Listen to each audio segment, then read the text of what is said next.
भगवंत जरी आपल्याला कळला तरी पण भगवंत जरी आपल्या जीवनामध्ये आला सांगायला तरी पण त्याचं ज्ञान होत नाही.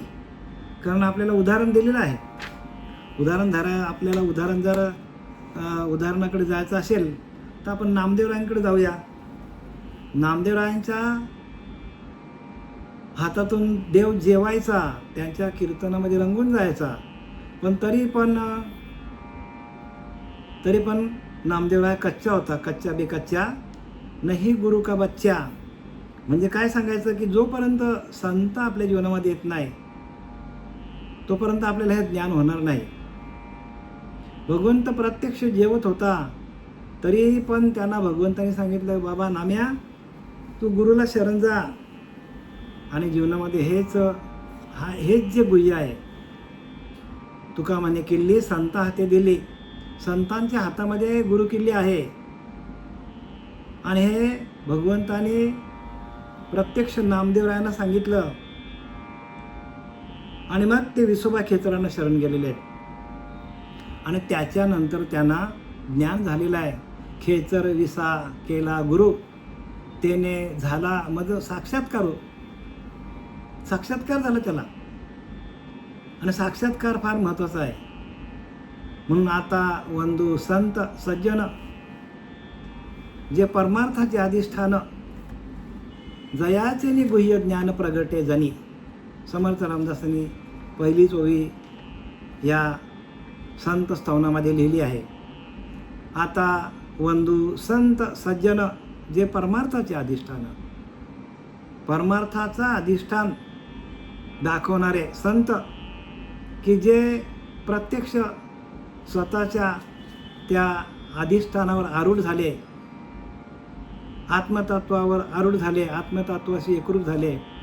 आणि मग त्यांनी जगाच्या उद्धारा, संतांच्या विभूती आणि देहकष्टविधी परोपकारी जगाच्या कल्याणासाठी येतात संत.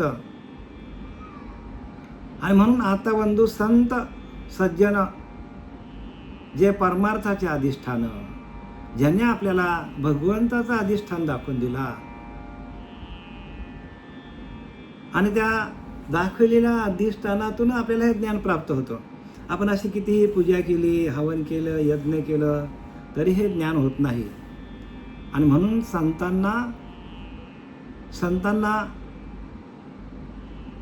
प्रत्येक युगामध्ये संतांच्या अधिष्ठानातूनच, संतांनी दाखवलेल्या अधिष्ठानातूनच आपल्याला ज्ञान होतं. म्हणून आपण सद्गुरूला शरण जावं लागतं. जोपर्यंत आपण सद्गुरूला शरण जात नाही तोपर्यंत आत्मज्ञानाची प्राप्ती कोणालाच होणार नाही. आणि आत्मज्ञानाविना पार्था सर्व कर्म निरर्थकम, गीता सांगते. जोपर्यंत आपल्याच आत्म्याचं ज्ञान होत नाही, आपल्याच आत्म्याचं, तोपर्यंत सर्व कर्म निरर्थकम. जोपर्यंत आत्तापर्यंत केलेली भक्ती सगळी निरर्थक, त्याला काही अर्थ नाही त्या भक्तीला. म्हणून तुम्हाला मी पहिल्यांदाच सांगितला की नामदेवरायांच्या कीर्तनामध्ये देव नाचत होता, हातातून जेवत होता भगवंत. तरी पण भगवंताने सांगितलं की बाबा रे नाम्या गुरुला शरण जा. गुरु दाविली या वाटा नाही का, गुरु तुला वाट दाखवेल. आणि विसोबा खेचरांना शरण गेल्यानंतर मग त्यांना ज्ञान प्राप्त झालेलं आहे. तसं शरण जायला पाहिजे. संतांशी शरण गेल्याविना न कले नाम. संतांना शरण एवढ्यासाठी जायचं असतं की आपल्याला ते नाम काय आहे ते आपल्याला, त्या नामाची आपल्याला अनुभूती येण्यासाठी संतांना शरण जायचं असतं. कशासाठी? नामाची अनुभूती. ऐका जनार्दनी, नामच परब्रह्म आहे. नामच परब्रह्म आहे. आणि ते परब्रह्माची आपल्याला ओळख पटावी म्हणून संतांना शरण जायचं असतं. म्हणून परमार्थाचे अधिष्ठान आहेत संत. आणि अशा या संतांना आपण शरण गेलो तरच आपल्याला ते गुह्य ज्ञान, जयाचेनी गुह्य ज्ञान प्रगटे जनी. ज्यांच्या सान्निध्यात, संतांच्या सान्निध्यात राहून आपल्याला गुह्य ज्ञान प्रगट होतं. गुह्यातलं गुह्य ज्ञान प्रगट होतं. आणि ते गुह्य ज्ञान मिळण्यासाठी, प्रगट होण्यासाठी संततेची देव निमित्त त्या प्रतिमा, संतच देव आहे, प्रतिमा निमित्ताला आहे, निमित्ताला. आणि त्यांच्या संगतीमध्ये गेल्यानंतर आपण काल ओवी क्रमांक 7 पर्यंत आलो होतो. आता ओवी क्रमांक 8 वर आपण 8 पासून सुरुवात करूया. चिरले वाळाग्र तेही प्रकाशी, परितून दाखवीन वस्तूशी, जे ते जयाचे आणि साधकांशी प्राप्त होय. चिरले वाळाग्र तेही प्रकाशी. म्हणजे काय सांगायचं त्यांना, इतकेच काय, पण केसाचे टोक चिरले तर ते सुद्धा सूर्यप्रकाशाने दिसते.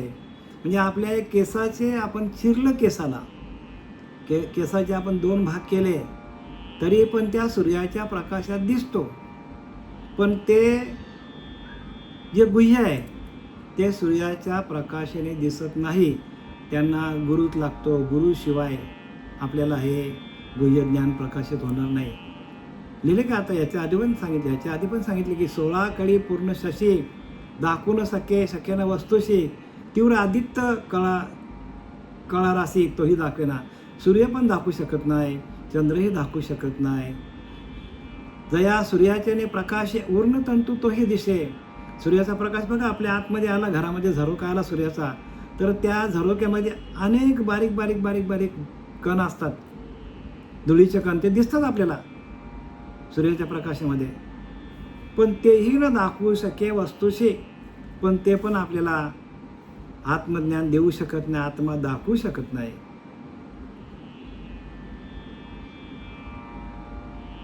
आत्मज्ञान आपल्याला होऊ शकत नाही.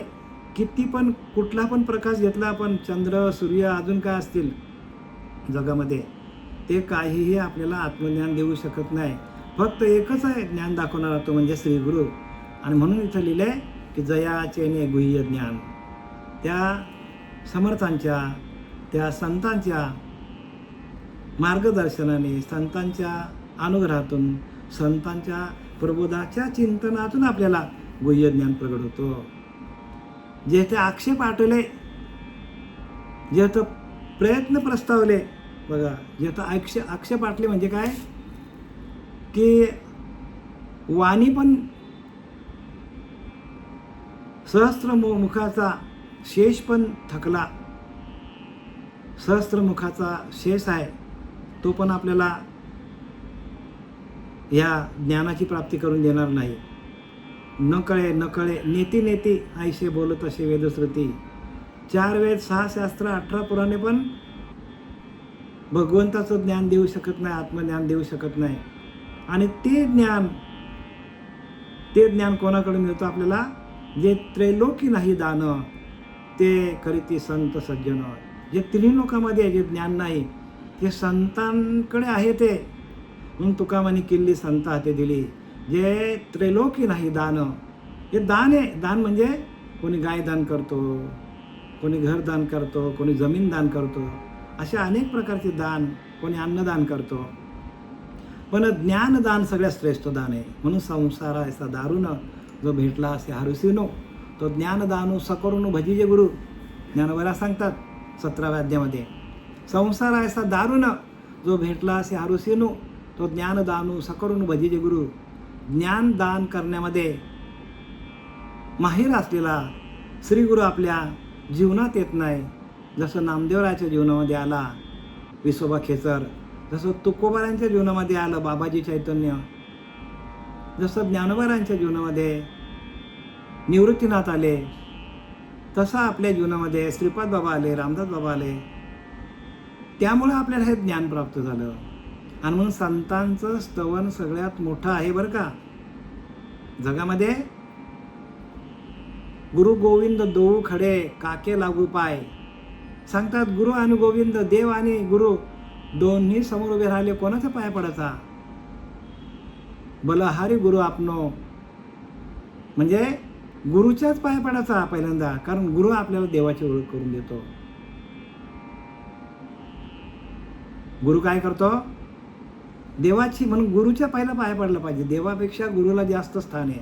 कारण देव काय, देव दाखवता येणारी वस्तू नाही आहे, देव दिसणारी वस्तू नाही आहे. मग देव अनुभवण्याची वस्तू आहे. देवाचा अनुभव येण्यासाठी गुरुच लागतो. म्हणून ऐका जनार्दनी, गुरुच देव येथे नाही वा संदेव, नाथबाबा सांगतात. गुरुच देव आहे, इथे अजिबात संशय पकडायचा नाही. ज्याचं आक्षेप आटले बघा, जिथं वाणी पण थकली, जिथं प्रयत्न पण थकले, जेथं तर्क मंदावले, तर्कबंदी तर चालत नाही. तार्किका निज वस्तू म्हणजे आपला अंतरीचा अंतरात्मा प्राप्त करण्यासाठी आपल्याला तर्क पण चालत नाही. तर्कू आईनीने अंगी जायचे, अर्जुना तया नाव ज्ञान लिहिले का नाही. जाणीव जेथन रिगे, विचार मागुता पावली निघे, तर्कू आईनीने अंगी जायच्या, अर्जुना तया नाव ज्ञान. एर प्रपंच हे विज्ञान. जाणीव जेथन रिगे म्हणजे जिथं आपल्याला इंद्रिय अगोचर म्हणजे इंद्रियांना कळत नाही ते ज्ञान आहे. आपण सगळं ज्ञान कशातून कमवतो, तर मन हा एक, आपले इंद्रिय आहेत, डोळे आहेत, 5 ज्ञानेंद्रिय, 5 कर्म इंद्रिय, मन बुद्धी, यांना जे कळत नाही ते ज्ञान खरं आत्मज्ञान. म्हणजे देहबुद्धीने ते ज्ञान होत नाही. देहबुद्धीच्या अंती सकळांस एकची प्राप्ती, एकची असती, द्वितीय नसती, हे श्रुतीवचन समर्थ सांगतात. देहबुद्धीच्या अंती म्हणजे आपली बुद्धी जी आहे ती देहावरतीच आहे अजून, म्हणजे देहबुद्धी आहे. आणि देहबुद्धीच्या, इंद्रियांच्या, मनाच्या पलीकडे जेव्हा आपल्याला पूर्ण शरीराचा विसर पडेल त्यावेळेला ते ज्ञान आहे. देहबुद्धीच्या अंती देहबुद्धी गेली, सकळांस एकची प्राप्ती, सगळ्यांना एकच परमात्म्याची, एकच सद्वस्तूची प्राप्ती होणार, एकच आत्मज्ञानाची प्राप्ती, एकच बरं का, तो एकच आहे, तुम्हाला आम्हाला चालवणारा एकच आहे.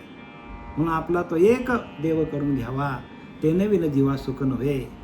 ये रेत माईक दुःखाची जनिते, आधी अंती नाही अवसान, अविनाश करे आपले ऐसे, लावी मनापिशे गोविंदाचे. तो अविनाशी तत्व आहे आणि त्या अविनाशी तत्वाशी आपण एकरूप होऊन त्याचं भजन करता करता त्या अविनाशी तत्वाला आपण प्राप्त होणं म्हणजे परमार्थ आहे. म्हणून सकळांशी येते आहे अधिकार, कलियुग उद्धार हरीच्या नामातूनच उद्धार होणार आहे. आणि तो नाम आपल्या हातात येण्यासाठी श्रीगुरूंना शरण जायचं असतं. म्हणजे श्रीगुरू नायके पूर्ण कृपा केली, सांगितलं की नाही, पूर्ण कृपा केली तरच आपल्याला निज वस्तू दाविली माझी माझं, म्हणजे आपलीच वस्तू आपल्याला दाखवण्यासाठी गुरुकृपा पाहिजे.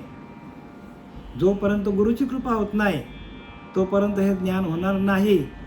मी तुम्हाला सुरुवातीलाच सांगितलं की नामदेवराया प्रत्यक्ष, नामदेवरायांच्या हातातून देव जेवायचा, कीर्तनात देव नाचायचा, त्याला दिसायचा प्रत्यक्ष, पण तरी देवाने सांगितलं, काय सांगितलं, अरे नाम्या तू श्रीगुरूला शरण जा, त्याशिवाय तुला हे ज्ञान होणार नाही. मग राहिला असंच की नाही तो कोरा, कच्चा बी कच्चा नाही गुरु का बच्चा. मग संत समागमामध्ये सगळे होते. कोण होता, निवृत्तीनाथ होते, ज्ञानदेव, सोपान मुक्ताई, सगळे होते लोक, आणि बसले ध्यानाला सत्समागमाला. आणि ध्यान करता करता नामदेवराय ध्यानाला बसले, पण गोरोबा काका त्यांनी काय केलं, थापटनं मारलं. कारण ते कोण होते, कुंभार होते, आणि कुंभाराला ठोकाची सवय असते. त्याने ठोकला नाम्याला, नाम्या धान दिशी उडला आणि पळत पळत गेला देवाकडे. त्यावेळेला गोरोबा काका बोलले, कच्चा बे कच्चा. बघा, देव प्रत्यक्ष हातातून जेवत होता नामदेवरायांच्या. कीर्तनात नाचायचा नामदेवरायांच्या, कीर्तन पण करायचं नामदेवराय, कीर्तनात नाचायचं पण. आताचे कीर्तन करायत बघा, आताचे पण कीर्तन करायत की नाही, खूप मोठं चांगलं सांगतात ते, पण आत्मज्ञान सांगत नाही का, त्यांनाच कळत नाही तर काय सांगणार लोकांना. स्वतःला त्यांना म्हणून तरलेच तरतील हा भरोसा, आणि नामधारकाचा ठसा आहे. हो, नामधारक पाहिजे. नामधारकाचाच कीर्तन आपण ऐकायला पाहिजे. ज्यांच्याकडे नाम नाही, जे ध्यान करत नाही, त्यांचं बाह्य अंगाने कीर्तन सांगून आपल्याला आपला सीन जाणार नाही, आपली व्यथा जाणार नाही. आणि म्हणून नामधारकाला एवढी किंमत आहे. म्हणून आता वंदू संत सज्जन, जे परमार्थाचे अधिष्ठान, ज्या आपल्याला अधिष्ठान लावून आपल्या अंतरीच्या अंतरात्मा हाच आपला अधिष्ठान आहे आणि त्याचं ध्यान लावून गुह्यज्ञान आपल्याला प्रगट करून देतात. गुह्यज्ञान प्रगट करून देतात.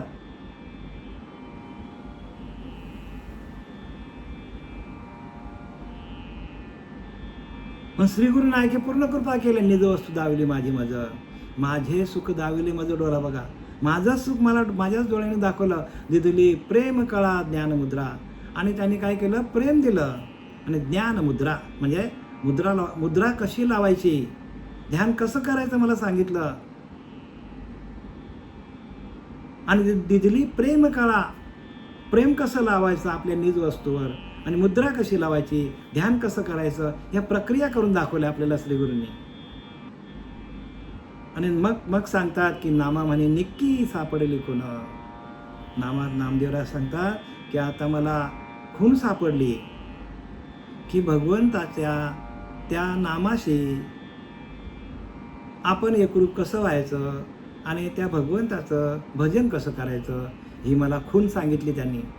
जे दिले प्रेम कला ज्ञानमुद्रा. नामा म्हणे निक्की सापडली खून, न विसंबे पाय खेचराचे. आता मी खेचराचं पाय, विश्वाखेचरांचं पाय अजिबात सोडू शकत नाही.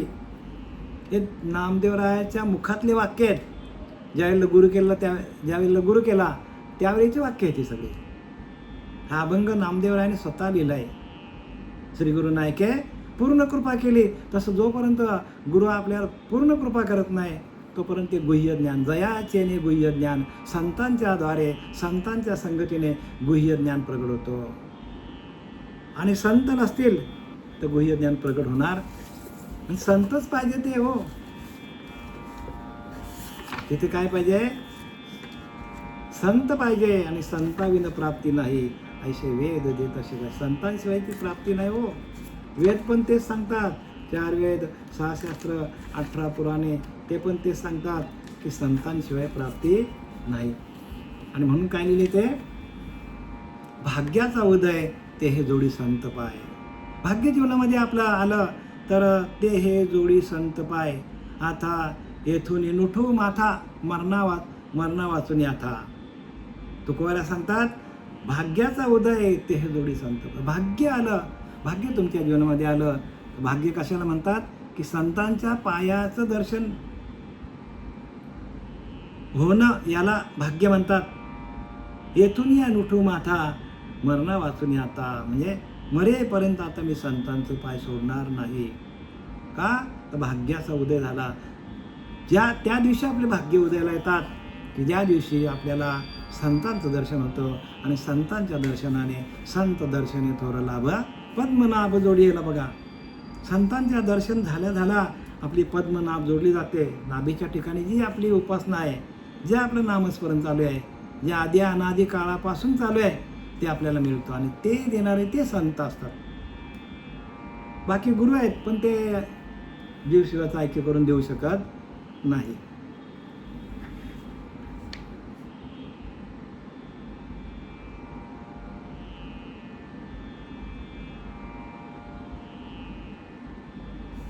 वळे विवेकाची वेगळी. बघा, पडे शब्दाची बोबडी. विवेक पण तिथे काय होतं? लुला होतो. एकदा का संत भेटले, संतांच्या दर्शनाने आपली पद्मनाभ जोडली, आपली कुंडलिनी जागृत झाली. सुप्त आहे आपली कुंडलिनी, प्रत्येकाची कुंडलिनी सुप्त झोपलेली आहे. ती वरच्या दिशेला जोपर्यंत येत नाही, वरच्या दिशेला यायला पाहिजे बरं का. आणि जेव्हा ती वरच्या दिशेला येते आणि आपल्याला तिच्या आत प्रचिती येते, आणि मग आपल्याला काय होतं? वळे विवेकाची वेगळी. बघा, विवेक आपल्या पिंडामध्ये जागृत होतो. पडे शब्दाची बोबडी. आणि शब्द काय पडतात? शब्द पण काय होतात? बोबडी. पडे शब्दाची बोबडी. जेथे मनाची तातडी कामा नये. आणि मन पण राहत नाही. मनाचा मनपणा निघून जातो. मनची होई उन्मन. मन काय होतो? उन्मनी अवस्थेला जातो. मनाची अवस्था पण उन्मनी होते. मग मनची होय उन्मना, बुद्धी निश्चय पूर्ण परब्रह्मी.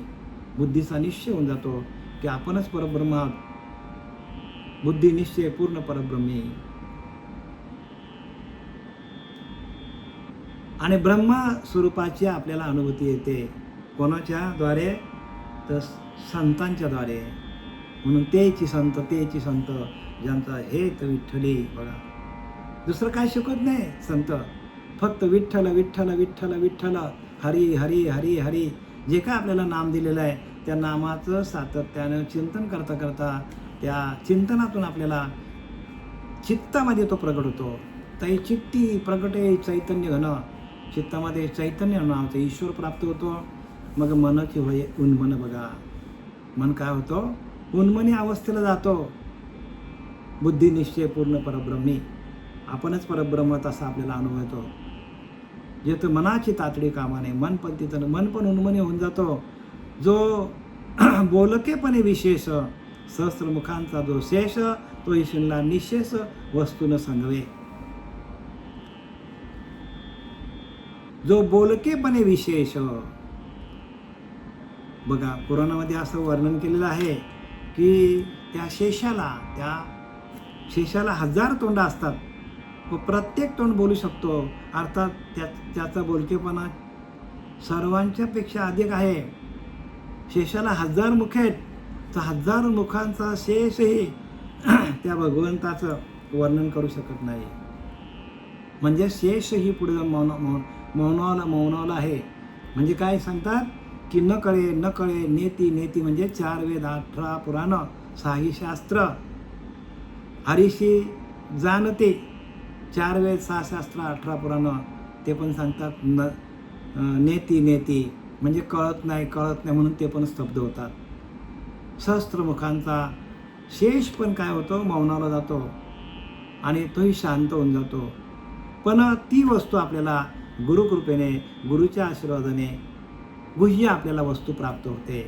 गुह्य ज्ञान प्राप्त होतो. सांगायचं काय की म्हणून लिहिले आता वंदू सज्जन, जे परमार्थाचे अधिष्ठान. पहिली लक्षात घ्या. आता वंदू संत सज्जन, जे परमार्थाचे अधिष्ठान. जयाचेने गुह्य ज्ञान प्रगटे जनी. लोकांमध्ये त्या संतांच्या मुळे हे ज्ञान प्राप्त होतो. आणि ते संतच काय आहेत? तर परमार्थाचा अधिष्ठान आहे. कारण त्यांच्याकडे ती प्रक्रिया आहे. त्यांच्याकडे तो आत्मप्रकाश त्यांच्याकडे आहे. त्यांच्याकडे तो आत्मस्वरूपाचं ज्ञान आहे. ते स्वरूपाशी एकरूप होणं असतात आणि म्हणून आपल्याला त्याचं ज्ञान होतं. जो बोलकेपणे निशेष, सहस्त्रमुखाचा जो शेष, तो ईश्वरला निशेष वस्तून समजे. बघा, 4 वेद 6 शास्त्र 18 पुराणे, सहस्त्रमुखांचा जो शेष आहे तो ही वस्तू आपल्याला दाखवू शकत नाही. वेदे प्रकाशिले सर्वही. वेदरहित काही नाही. तो वेद कोणासही दाखवू शकेना. बघा, वेदांनी सगळं लिहिलं आहे. 4 वेद 6 शास्त्र 18 पुराणे लिहिल्यात. वेदरहित काही, सगळं वेद सांगतो त्याप्रमाणे सगळं आहे. पण तो वेदही दाखवू शकेना वस्तूशी. बघा, वेद पण दाखवू शकत नाही. म्हणून 4 वेद जाण 6 शास्त्र कारण 18 पुराणे हरीशी गाती. पण मंथुनी नवनीता तैसे घे अनंता वाया व्यर्थ कथा सांडी मार्ग. म्हणजे काय करावं लागेल? मंथुनी नवनीता. जसा लोणी आपण घुसळून त्यातून आपण तूप बाहेर काढतो, बरं का, घुसळण करून त्याला गरम करून आपण तूप बाहेर काढतो, तसं आपल्याला घुसळण करायला सांगतात संत. मग संत काय करतात? आपल्या प्रक्रिया करून दाखवतात आणि प्रक्रियांच्या द्वारे आपल्या अंतःकरणामध्ये त्या हरिनामाची घुसळण करतात. आणि हरिनामाची घुसळण आपल्याला करता आली तरच तो हरी आपल्यामध्ये प्रगट होईल. तो आपल्याकडे आहेच. परमात्मा आपल्याचकडे आहे. परमात्मा कुठे लांब नाही, आपल्याकडेच आहे. पण त्याला प्राप्त करण्याची जी प्रक्रिया आहे ती संतांकडे, म्हणून क्रियेविन शब्द ज्ञान त्याशी न म्हणती सज्जन. देव प्रसन्न अनुतापे करावा, क्रियेविन शब्द ज्ञान. क्रिया नसली, जसा दुधामध्ये तूप आहे पण क्रियेशिवाय तो निघत नाही, प्रक्रिया तिथे, तसा आपल्याकडे परमात्मा आहे. पण संतांकडे त्याचसाठी जायचं असतो की आपल्याला आपल्याच आतमध्ये असलेला एक हरी आत्मा जीव शिव समा वाया तू दुर्गमन घाली मन ज्ञानवऱ्या सांगतात. दुसऱ्याच अभंगामध्ये सांगतात हरिपाठाच्या, एक हरी आत्मा जीव शिव समा. बघा, जीव आणि शिव वेगळा नाही, एकच आहे. पण वाया तो दुर्गमन घाली मन, दुसरीकडे तू लक्ष लावू नको.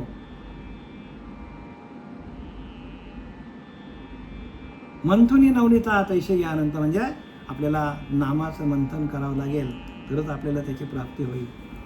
वेद प्रकाशिले सर्वही, वेदरहित काही नाही, तो वेदही कोणाशी दाखवू शकत नाही. वेद पण दाखवू शकत नाही वस्तूला. तेची वस्तू संत संगे स्वानुभव करे लागे. बघा, तीच वस्तू जी आहे, वस्तू म्हणजे आपला अंतरीचा अंतरात्मा. वस्तू प्रगटची असे, प्रगट आहे तुमच्याकडे ती. प्रत्येक माणसाकडं वस्तू प्रगट आहे, पण प्रगट असून आपल्याला दिसत नाही. प्रगट असून आपल्याला ती वस्तू दिसत नाही. कारण जोपर्यंत आपण पाहता आपले मूळ स्थान सहजच एवढे अज्ञान, जोपर्यंत आपण मुळाकडे जात नाही, पत्रे पुष्पे फळे केवळ मुळाच पाशी, मुळाकडे जावं लागेल. एखादं झाड आहे, त्या झाडाचं बघा पान आहे, पानाला फल आहे, त्या फळाला माहीत नाही की आपल्याला मुळं आहेत. त्या पानालाही जाणीव नाही की आपल्याला आपलं जीवन मुळामुळं आहे. तसं आपल्याला माहीत पडत नाही की आपलं जीवन त्या नामामुळं आहे. नामच आपल्याला चालवतो. आपल्याला चालवणारा जो अंतरीचा अंतरात्मा आहे तोच आपल्याला चालवतो, पण तो आपल्याला दिसत नाही. आणि तर जरी तो दिसला नाही तरी त्याची अनुभूती माणसाला यायला पाहिजे. आणि ती अनुभूती येण्यासाठी संत काय करतात? संत जन्माला येतात, प्रत्यक्ष अवताराला येतात. आणि अवताराला येऊन ते काय करतात? आपल्याला अधिष्ठान लावून देतात. अधिष्ठान म्हणजे आपल्या अंतरीच्या अंतरात्म्याचं भजन, त्याला अधिष्ठान म्हणतात. बाहेर नाही बरं का, बाहेर नाही, आतमध्येच अधिष्ठान आहे, बाहेर नाही. आपल्या अंतरीच्या अंतरात्म्याचं ध्यान कसं करायचं? आपला अंतरीचा अंतरात्मा हाच आपला अधिष्ठान आहे. आणि त्या अधिष्ठानाशी एकरूप होऊन त्या अंतरीच्या अंतरात्म्याचं भजन कसं करायचं? भजन साधन येण्याची चाली जीवन, भजन साधन येण्याची चाली जीवन. बघा, म्हणजे त्या भजनाशी एकरूप कसं व्हायचा आणि त्या आतमध्ये असलेल्या परमात्म्याशी आपण एकरूप होऊन त्याला प्रकट कसं करायचं, त्याची अनुभूती कशी घ्यायची. म्हणून क्रियेविना शब्दज्ञान, क्रियेशिवाय नुसतं शब्दज्ञान काही कामाला येणार नाही. बरेचसे पंथ असे आहेत, फक्त श्रवण भक्ती करायला सांगतात आणि घरी पाठवतात. पण समर्थ रामदास सांगतात क्रियेविना शब्दज्ञान. जर अंतरीच्या अंतरात्म्याला प्रकट करायचं असेल, जर क्रिया नसेल तुमच्याकडे, नुसतं शब्दज्ञान असेल, तर त्याशी न म्हणावे सज्जन, त्यांना संत म्हणू नका सांगतात. समर्थ रामदासांनी लिहिलं बघा, संपूर्ण टीकात्मक बरं का. समर्थ रामदासांनी दासबोध लिहिलेला आहे, तो संपूर्ण टीकात्मक लिहिलेला आहे. म्हणून क्रियेविना शब्दज्ञान त्याशी न म्हणती सज्जन. म्हणजे जोपर्यंत क्रिया नाही आपल्याकडे, भगवंताला प्राप्त करण्यासाठी प्रक्रिया आहेत. कसं आपण ध्यान लावायचं, मूलाधार ते ब्रह्मरंध्रापर्यंत कसं जायचं, स्थिर कसं व्हायचं, कुठल्या चक्रावर कसं ध्यान करायचं, सप्तचक्र भेदन करून कसा जायचा ब्रह्मरंध्रात, पिढा पिंगळा एकवटती गाठी तिन्ही सुटते, साही पदर फुटती चक्रांचे, ज्ञानोबरा सांगतात. हे सगळ्या प्रक्रिया आहेत.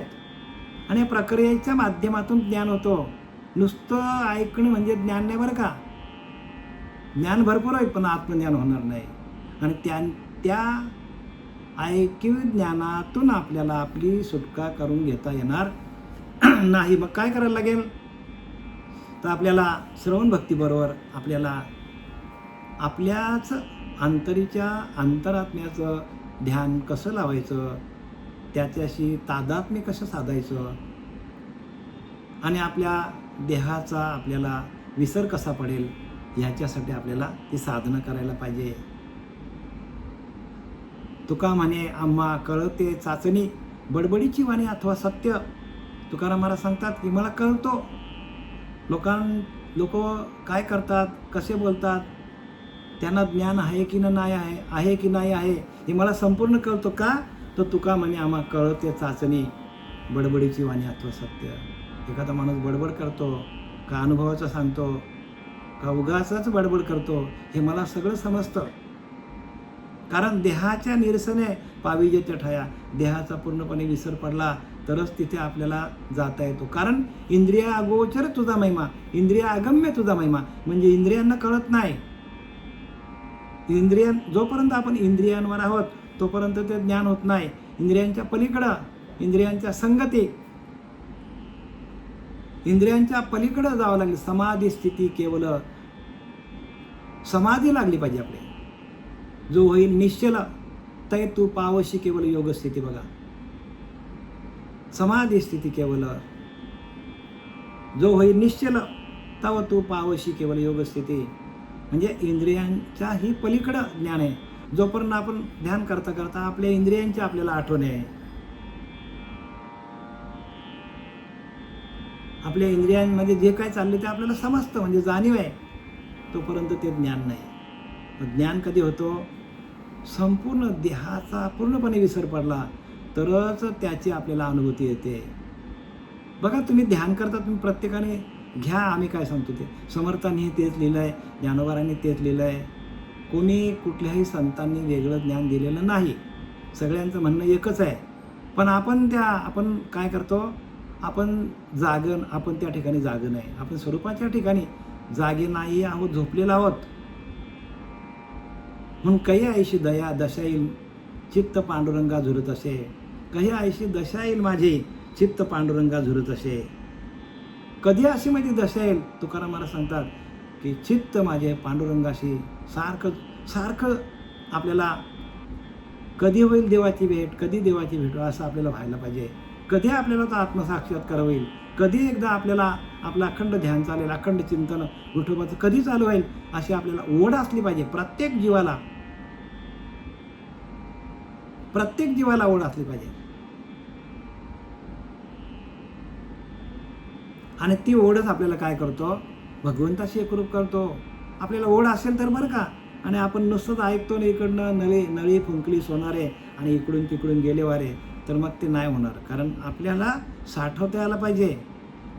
जे काय इथून तुम्हाला सांगितलं जातं त्याप्रमाणे आपली स्थिती आहे की नाही हे ज्याची त्यांनी चाचणी करून बघा. सिंहावलोकन करायला शिका. ज्याची त्यांनी परीक्षा घ्या की आपण कुठपर्यंत आहोत अभ्यासाच्या बाबतीमध्ये. कारण अभ्यासाशी काही सर्वथा दुष्कर नाही, या लागी माझ्या ठाई अभ्यासी मिळे अर्जुना. अरे अर्जुना, तो अभ्यास करूनच मला भेट. ऐकणं म्हणजे ज्ञान नाही आहे, सांगणं म्हणजे पण ज्ञान नाही. त्या परम तत्वाशी, परम वस्तूशी आपण तदाकार होऊन त्याचं अखंड भजन करणं आणि त्या भजनानंदामध्ये जाऊन जे ज्ञान होतं तेच खरं ज्ञान. आणि जे ध्यान करत नाही त्यांना हे ज्ञान कसं होईल?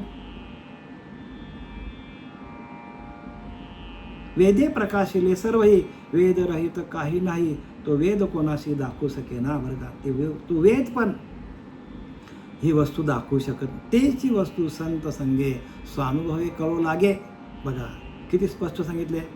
तेची वस्तू म्हणजे त्या आत्मस्वरूपाची अनुभूती स्वानुभवी कळू लागे. संतांच्या संगतीमध्ये गेला तर आपल्याला स्वतःच्या अनुभूतीने ती वस्तू कळते.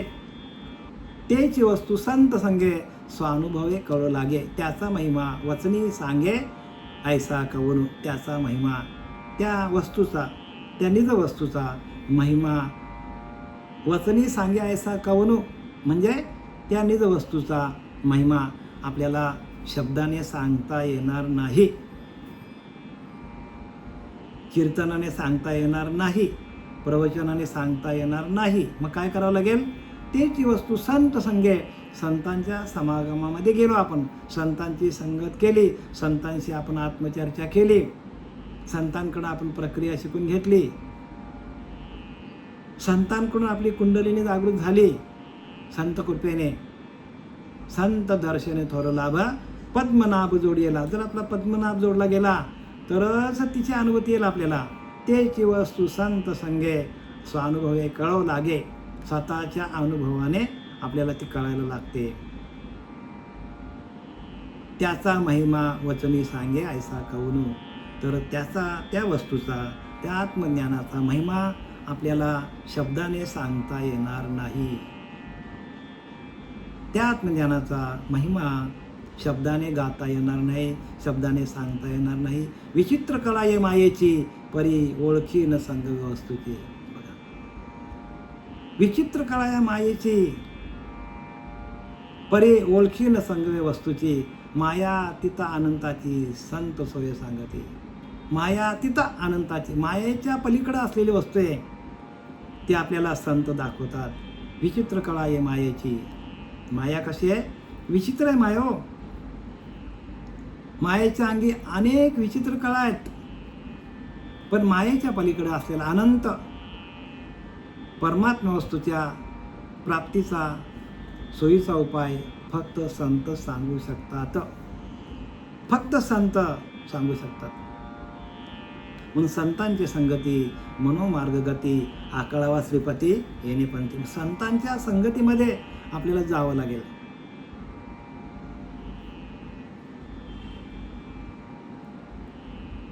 आणि जोपर्यंत संत जीवनात येत नाही, म्हणून भाग्याचा उदय तो हे जोडी संत पाय. आपले भाग्य उदयाला आलेले आहेत प्रत्येकाचे, की जे आपल्याला संत मिळालेले आहेत. आणि त्या संतांच्या सान्निध्यात राहूनच आपल्याला या वस्तूचा आपल्याला अनुभव येतो. आता वस्तूचा अनुभव कसा येतो बघा, ऐका. संत दर्शने थोर लाभ पद्मनाभ जोडीला. किंवा आपण असं म्हणूया की भाग्याचा उदय ते हे जोडी संत पाय. संत पाय म्हणजे काय? संत पाय म्हणजे काय? आपण चालतो ते पाय आहेत का? आपले 2 पाय आहेत ते आहेत का? संत पाय म्हणजे काय लक्षात घ्या. संत पाय म्हणजे काय? की संत आपल्या आत्मतत्वावर आपल्याला चालायला शिकवतात, आत्मतत्वावर. आणि ते आत्मतत्व, आपल्या आत्मतत्वाची अनुभूती आपल्याला कशातून येतो? तर इडा आणि पिंगला नाडी आहेत, आपले 2 नाडी आहेत. इडा पिंगला नाडी आपल्याला चालवता आल्या तरच आपल्याला त्याची अनुभूती येणार आहे. ते पाय आहेत, 2 पाय. 2 पाय म्हणजे एक इडा आणि एक पिंगला, हे 2 पाय आहेत. ह्या 2 पायानं आपण चालायला शिकलो, आत्मतत्वामध्ये आपला प्रवेश झाला. ह्या पायांच्या मार्ग म्हणजे इडा पिंगला ह्या नाडीतून आपल्याला सुषुम्नीकडे जाता येणं म्हणजे भक्ती आहे. लक्षात घ्या, साधा अनुभवाचा विषय. इडा पिंगला आणि सुषुम्ना ह्या नाड्या जेव्हा इडा पिंगला एकवटले जातात आणि सुषुम्ना नाडी चालू होते त्यावेळेला आपल्याला खऱ्या आत्मज्ञानाची प्रत्यक्ष अनुभूती येते. म्हणून इथं काय लिहिलं आहे की तेची वस्तू संत संगे स्वानुभवे कळू लागे. स्वतःच्या अनुभवाने आपल्याला तिची अनुभूती येते. स्वानुभव आहे बरं का. स्वतःचा स्वानुभव म्हणजे काय? स्वतःच्या अनुभवातून आपल्याला त्या आत्मतत्वामध्ये, त्या आत्मज्ञानामध्ये, त्या आत्मज्ञानाशी, त्या आत्मतत्वाशी, त्या आत्मदेवाशी आपल्याला एकरूप होता येतो. विचित्र कळा या मायेची. बघा, माया विचित्र आहे. हो, परी ओळखी न संग वस्तूची. मायेच्या माया आपल्याला अनेक रूपं दाखवतो. सगळीकडे मायाच भरलेली आहे, पण ती माया आपल्याला वस्तू दाखवू शकत नाही, असं समर्थ रामदास सांगतात. अनेक प्रकारची रूप माया धारण करतो, पण वस्तू आपल्याला दाखवू शकत नाही. आणि म्हणून ह्या मायेचा निराश करण्यासाठी आपल्याला संतांनी जे आपल्याला उपासना लावून दिलेली आहे, जे आपल्याला भक्ती लावून दिलेली आहे, जे आपल्याला साधना लावून दिलेली आहे, त्या साधनेच्या द्वारे आपल्याला सहज या परमात्म्याची, परब्रह्मतत्वाची अनुभूती येते. आपल्याला प्रत्यक्ष अनुभूती येते. म्हणून आपल्याला काय करायला पाहिजे, प्रत्येकाला आसनावर बसावं लागेल. आसन कंपल्सरी आपल्याला आसनाचा सहारा घ्यावा लागेल आणि आसनावर बसून आपल्याला आपल्याच आतमध्ये असलेल्या त्या आत्मतत्वाशी आपल्याला एकरूप व्हावं लागेल आणि तिथून आपल्याला आत्मप्रचिती घ्यावा लागेल. तरच आपल्याला हे सगळं कळेल बरं का. माया तिथा अनंताची संत सोय सांगते. मायेच्या पलीकडे असलेला जो अनंत आहे, मायेच्या, देहाच्या, मनाच्या, इंद्रियांच्या सगळ्यांच्या पलीकडे परमात्मा आहे. म्हणून देहाचा पूर्णपणे आपल्याला विसर पडला तरच त्या परब्रह्मतत्वाची आपल्याला, परब्रह्माची आपल्याला अनुभूती येईल. संत सोय सांगते. माया तिथा अनंताची म्हणजे मायेच्या पलीकडे असलेला जो अनंत आहे, ज्याचा कधीच अंत होत नाही, जे परमतत्व आहे, जे इंद्रिय अगोचर, इंद्रियांना कळत नाही, इंद्रिय अगम्य, इंद्रियांना कळत नाही, आणि त्या ज्ञानाची आपल्याला अनुभूती येते आणि ते संतांच्या द्वारे आपल्याला अनुभूती. वस्तूशी वर्णिले नवचे, त्याचे स्वरूप संतांचे. या कारणे वचनाचे कार्य नाही. वस्तूशी वर्णिले नवचे, त्या आत्मस्वरूपाचा वर्णन आपल्याला वाचने करता येणार नाही. काय लिहिले? वस्तूशी वर्णिले नवचे. वस्तूचं वर्णन आपल्याला वाचने सांगता येणार नाही. मग काय करायला पाहिजे? त्याची स्वरूप संतांचे. बघा, जी वस्तू संतांना प्रगट आहे ती वस्तू आपल्याला वाचेने किंवा वाचने तिचं वर्णन करून आपल्याला ती प्रगट होणार नाही. तर काय करावं लागेल? मग आपल्याला त्या वस्तूशी आपल्याला एकरूप व्हावं लागेल. त्या वस्तूशी आपल्याला तदाकार व्हावं लागेल. त्या वस्तूचं आपल्याला भजन करावं लागेल, भजनानंदामध्ये जावं लागेल. कशात काय करावं लागेल? भजनानंदामध्ये जावं लागेल, भजन करावं लागेल. आणि ते भजन करण्याची क्रिया जी आहे ती संतांकडे आहे. तेची स्वरूप संतांचे. या कारणे वचनाचे कार्य नाही. बघा, वाचेचं कामच नाही म्हणतो, कारण स्वतः संत आत्मस्वरूपच असतात. आत्मस्वरूप म्हणजे काय? आत्म्याशी तदाकार राहून, आत्म्याशी एकरूप होऊन त्या आत्म्याचा भजन करणं म्हणजे तदाकार, म्हणजे त्या परब्रह्म वस्तूशी एकरूप झालेले असतात संत. आणि तुका म्हणे अंगी व्हावे ते आपण, तरीच महिमान कळ येईल. तुकाराम महाराज म्हणतात की आपल्याला त्या वस्तूचा अंगीकार करावा लागेल, त्या वस्तूचा आपल्याला अनुभूती घ्यावा लागेल. आणि ते संतांना अनुभव आलेला असतं. संतांना त्या आत्मस्वरूपाचा अनुभव नाही तर प्रत्यक्ष ते आत्मस्वरूपच झालेले असतात संत. आणि म्हणून आपल्याला त्यांना शरण जावं लागेल. कारण या कारणे वचनाचे कार्य नाही, म्हणून बोलण्याचा कामच नाही. म्हणून मागे एक समास आपला गेला, अनुर्वाच्य, म्हणजे वाचेने सांगता येत नाही. परब्रह्माची ओळख वाचेने सांगता येत नाही.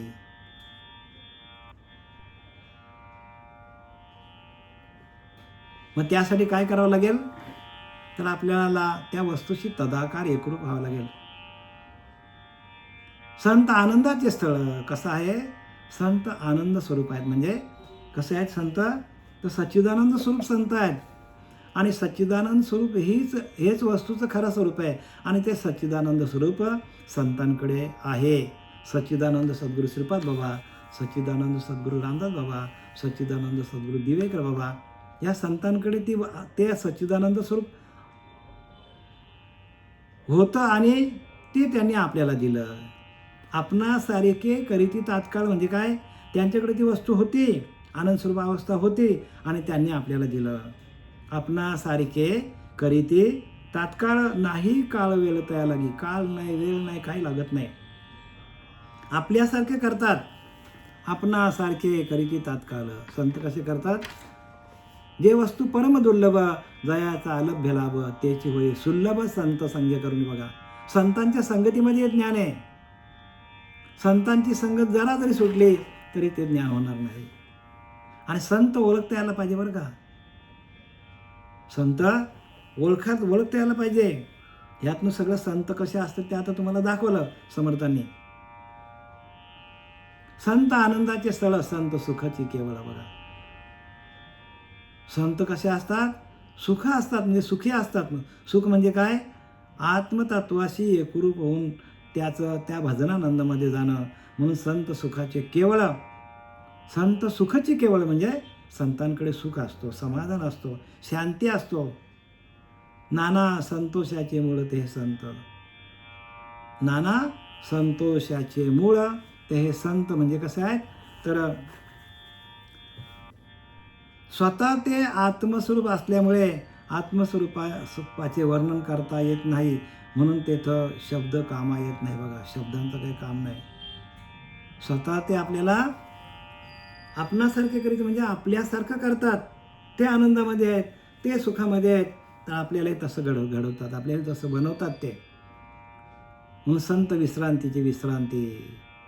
संत विश्रांतीची विश्रांती. संत तृप्तीची निजतृप्ती. त्यांचं वर्णन काय करता येईल आपल्याला? विश्रांतीची विश्रांती आहे. आणि संत तृप्तीची निजतृप्ती ना तरी भक्तीची फलश्रुती ते हे संत. भक्ती करता करता आपल्याला फलश्रुती मिळाली पाहिजे. जसं आपण एखादं प्रपंचामध्ये एखादी आपण किंवा संसारामध्ये एखादं कामधंदा केला तर आपल्याला त्याचं फळ मिळतो की नाही आपल्याला. आपण एखादा काम केला प्रपंचातला, संसारातला, तर आपल्याला लगेच फळाची प्राप्ती लागते. आपण दिवसभर आपण मजुरी केली की आपल्याला संध्याकाळी लगेच पगार हातात पाहिजे. किंवा महिनाभर आपण काम केला किंवा आपण बिझनेस लावला, धंदा लावला, तर लगेच आपण काय करतो? कॅल्क्युलेशन मारतो, एवढं प्रॉफिट व्हायला पाहिजे. संत विश्रांतीची विश्रांती, संत तृप्तीची निजतृप्ती. तसं संत काय करतात? संतांची भेट झाली, संतांच्या त्या पावलावर पावलं आपण ठेवून चालायला लागलो, संत तृप्तीची निजतृप्ती. तर आपल्याला काय करतात? निजतृप्ती म्हणजे स्वतःच्या अंतरात्म्याशी एकरूप होऊन आपल्याला काय करतात? सुखी करतात. हो, शांत करतात. ना तरी भक्तीची फलश्रुती. आणि भक्तीची फलश्रुती काय आहे? तर भक्तीची फलश्रुती आहे शांती. जसं जसं आपण शांत होणार तसं तसं आपल्याला त्या भक्तीची फलश्रुती मिळते. आपल्याला सर्व सुख ल्यालो सर्व अलंकार. लिहिले की नाही? आनंद निर्भर डुलत असे सर्व सुख ल्यालो सर्व अलंकार. सुखाचे अलंकार आपल्याला धारण करायला मिळतात आणि त्याला म्हणतात भक्तीची फलश्रुती. सर्व सुख ल्यालो सर्व अलंकार. आनंद निर्भर डुलत असे. आणि आपण आनंदात जाऊन आपण निर्भय होतो आणि आपण डुलतो. म्हणजे नाचतो काय, गातो काय, हसतो काय, या सगळ्या ज्या प्रक्रिया आहेत त्या आपल्याला अनुभवाला येतात. म्हणून संत काय आहे? विश्रांतीची विश्रांती, संत तृप्तीची निजतृप्ती आणि ना तरी भक्तीची फलश्रुती ते हे संत. भक्तीची फलश्रुती आहे. फलश्रुती काय? भगवंताची भक्ती केली तर आपल्याकडं सुख, समाधान, शांती आपल्याला शोधत येतो आणि ती फलश्रुती आहे.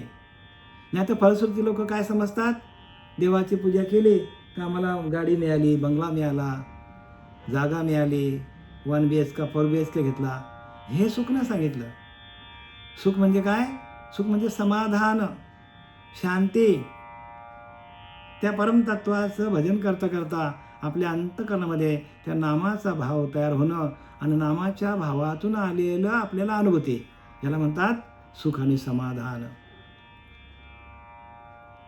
सुख समाधान कशामध्ये? नामामध्ये. हो, नामामध्ये. आणि नाम घेता घेता, म्हणून तुकाराम महाराज म्हणतात नाम घेता राहू नका. पुढे जामीन आहे. तुका म्हणजे काय? तुकाराम महाराज म्हणतो मी जामीन आहे, पण तुम्ही नाम घ्या, तुम्हाला सुख, समाधान, शांती तुम्हाला शोधत येईल.